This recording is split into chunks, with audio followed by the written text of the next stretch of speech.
हे वासुदेव, संसार में हर कोई सुख की कामना करता है और जीवन पर्यंत उसकी प्राप्ति के लिए प्रयास भी करता है।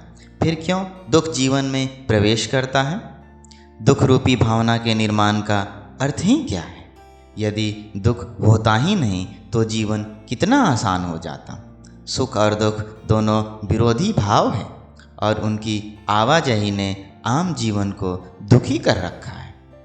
श्री कृष्ण ने कहा, हे पार्थ, सबसे पहले और आवश्यक बात यह जान लो कि सुख और दुख एक दूसरे के विरोधी नहीं बल्कि पूरक हैं। वास्तव में ये एक ही सिक्के के दो पहलू हैं। यदि दुख ना हो तो सुख की अनुभूति भी ना हो पाएगी। जब दुख आता है तो उसके बाद ही सुख की प्राप्ति की इच्छा होती है, नहीं तो व्यक्ति सुख की कीमत जान ही नहीं पाता।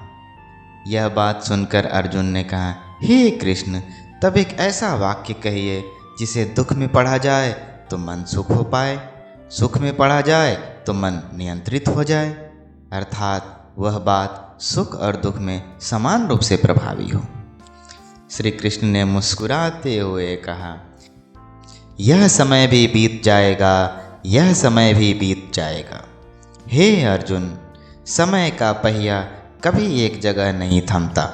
दुख आया तो एक दिन जाएगा ही और सुख आया तो वह भी एक दिन जाएगा ही, और यह भी तय है कि दोनों बारी बारी वापस लौट कर आएंगे ही, क्योंकि यही जीवन है।